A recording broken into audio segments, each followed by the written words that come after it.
Welcome everyone to the deep dive. Great to be here. Brought to you today on the Motorcar channel. And we've got something, quite focused today. We do. It's a source text that's pretty compact. Yeah, small, but really profound, wouldn't you say? Definitely. We're actually looking at an excerpt from an audio file today. It's titled Alhamdulillahi Rabbil Alamin.mp3. Right, and we're zooming in on just the second verse of Surah Al-Fatihah. Which, for anyone maybe less familiar, is the really crucial opening chapter of the Quran. Foundational. Hugely important. And the specific angle for this deep dive, which I think is really interesting for you listening, is how this source presents things. It's not just about the spiritual meaning, which is, incredibly deep on its own. Sure. But it also gives us these direct language insights. It shows the English and Indonesian translations right next to each other. Yeah, that's the really valuable part, especially if you happen to be learning Bahasa Indonesia. Exactly. That's the national language of Indonesia, of course. And here you get immediate practical examples. You see how these big ideas are actually phrased in both languages. It's a remarkably effective way to learn, isn't it? You're getting that deeper spiritual context. Right. While also seeing the mechanics of the language. Yeah. How it carries these complex ideas. Absolutely. Connecting the dots between the concept and the actual words. So, look, our mission today, let's call it that, is basically twofold. We want to pull out the key spiritual takeaways from this verse, for sure, and also demonstrate how this side-by-side presentation gives you this dual path, understanding the meaning and getting some practical language learning into. Sounds like a plan. Spiritual insight and language skills. Okay, let's unpack this then. So we start right at the heart of it, the verse itself, Alhamdulillahi Rabbil Alamin. And our source gives us the direct translation. It lays it out.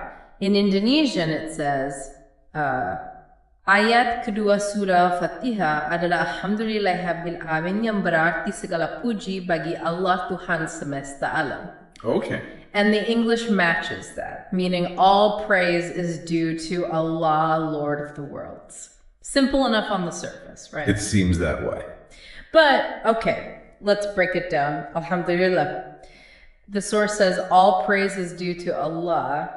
But what's the deeper sense of that phrase? What more is implied there? Well, that's where it gets really interesting. Alhamdulillah isn't just, a casual thanks. Right, not just thank God for something specific. Exactly. The Arabic word hamd itself, it contains this idea of all kinds of praise, all admiration, all gratitude, not just for things you receive, but for the actual, inherent perfection of God, his attributes. Okay, so it's praise for what he is, not just what he does. Precisely. It suggests that all praise, which is inherently perfect, can only really belong to Allah. It kind of pushes us beyond just being thankful for stuff to recognizing his greatness in, everything, a constant awareness. And for someone learning Indonesian, seeing segala puji bagi Allah, that word segala. Segala, what does that mean exactly? It means all, every kind, the entirety of. It really hammers home how comprehensive this praise is meant to be. It's not just some praise, it's all praise. Got it. That distinction is huge between just saying thanks and this inherent all-encompassing praise. Okay. Yeah. Then the second part. Rabbil Alamin, Lord of the world. Now, the source uses Lord. Does Rab carry extra weight, more nuance than just Lord? Oh, absolutely. Rab in Arabic is incredibly rich. It's not just about being a master or owner like Lord might sometimes imply in English. Okay. It includes meanings like nourisher, sustainer, the one who cares for, governs, orchestrates. Yeah. Basically the one who brings things into existence and then looks after them, helps them grow and reach their potential. Wow, okay, so it's much more active, more involved than just owner. Much more. So Rabbil Alamin, Lord of the worlds, is acknowledging Allah as the one who creates, provides for, sustains, nurtures, governs everything in all the worlds, not just our world, but potentially countless realities. Like existence, basically. Exactly. It's a statement of total sovereignty and total care, providence. And again, for Indonesian learners, seeing Tuhan Semesta Alam right next to it, that's powerful. How so? Well, Tuhan is the standard word for Lord or God. Yeah. Semesta Alam, that phrase itself beautifully captures the entire universe, all of existence, all worlds. Ah, I see. So alam relates to worlds. Yes. Alam means world, nature, universe. Yeah. So Semesta Alam is like the entirety of all worlds, universes. It perfectly mirrors that expansive meaning of alamin from the Arabic. You see the direct linguistic connection.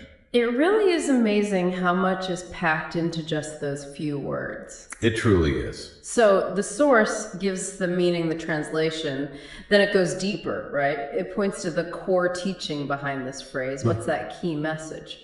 Yeah, the source is very direct about this. In Indonesian, it puts it as, ayat ini mengajarkan bahwa semua pujian dan rasa syukur hanya pantas diberikan kepada Allah. Okay, and the English? The English translation lines up perfectly. This verse teaches that all praise and gratitude belong only to Allah. Right, so a core theological point there, exclusive praise and gratitude. Exactly. It emphasizes the singularity, that worship, gratitude, praise, it's all directed to that one source. And, for a language learner, that sentence alone is fantastic.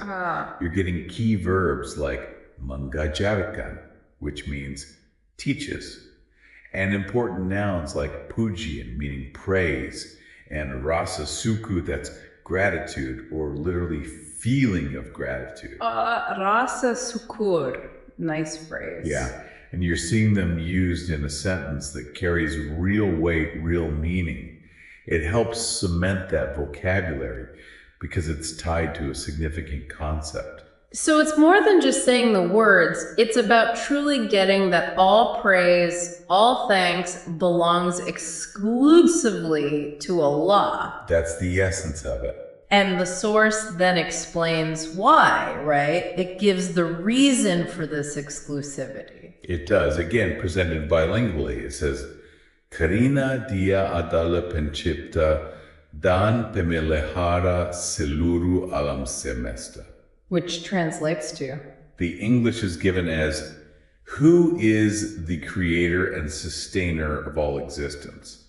Although grammatically, maybe because he is, fits the Indonesian structure better there. Right. Karina means because. So because he is the creator and sustainer of all existence. Exactly.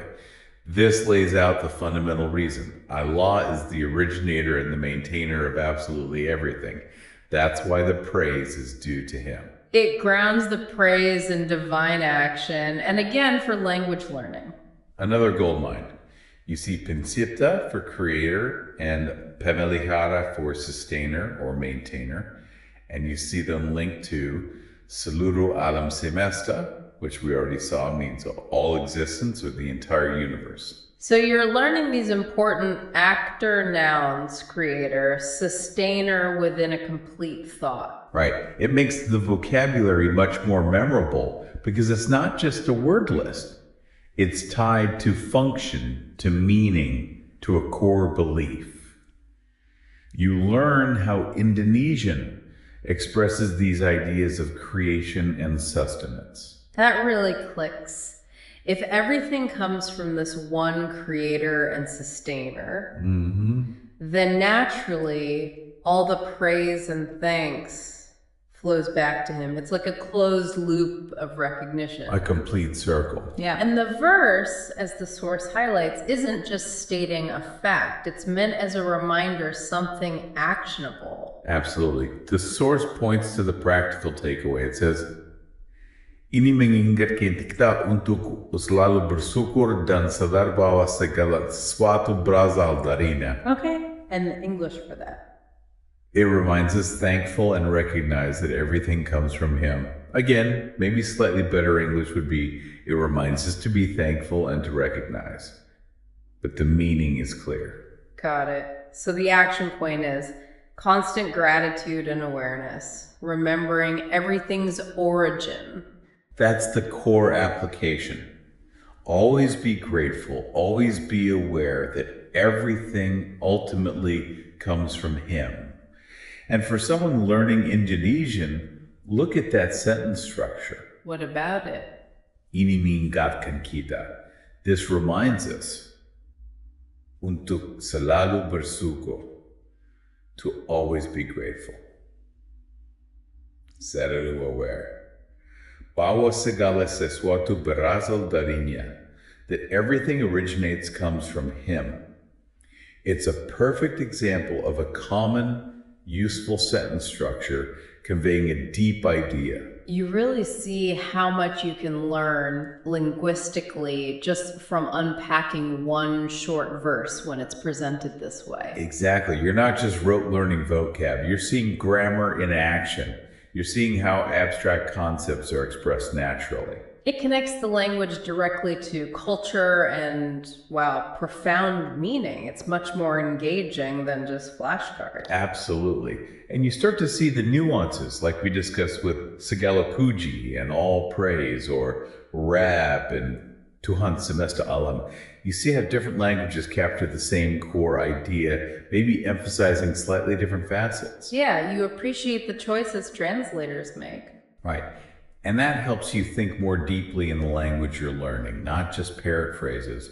You're grasping meaning construction. So for anyone tackling Bahasa Indonesia, looking at texts like this presented bilingually isn't just about religion, it's a fantastic language lesson. It really is. It takes you beyond everyday chit-chat into expressing more complex, abstract ideas. That's vital for real fluency.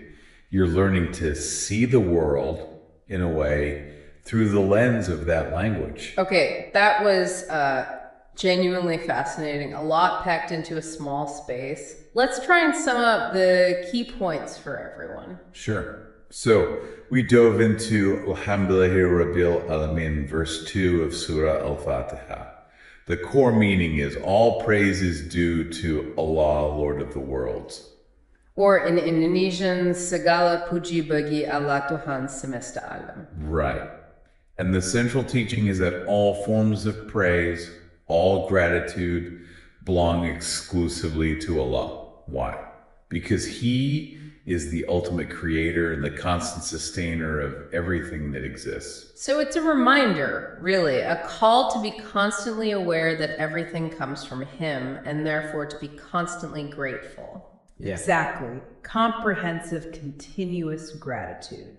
And specifically for you language learners out there, especially those learning Indonesian, we saw the huge benefit of this bilingual source. Yeah, you get to see these profound ideas expressed side by side. Phrases like segala puji or Tuhan semesta alam next to their English counterparts. It really helps connect the vocabulary and grammar to actual significant meaning. Much more effective than just learning words in isolation. Definitely. It gives you real-world examples in a rich context. Okay, so for a final thought to leave you with. Well, building on that idea, if we really internalize this constant reminder of gratitude, this awareness that everything originates from and is sustained by a higher source, what does that actually do to our daily perspective? Good question. How does it change things day to day? Right. It potentially fosters this deep sense of humility, maybe, and appreciation for everything, big or small. It shifts our focus, perhaps, from just our own efforts to recognizing that divine backdrop to everything. What does that constant awareness really mean for how we see the world each moment? That's definitely something profound to reflect on, how that awareness changes our lens on life. Excellent. Well, that brings us to the end of this deep dive. A huge thank you for tuning in with us here on the Modekar channel. We really appreciate you joining us. Indeed, it's been a pleasure. And thanks you for watching. Thank you for watching this video. Hopefully useful. Don't forget to like and subscribe.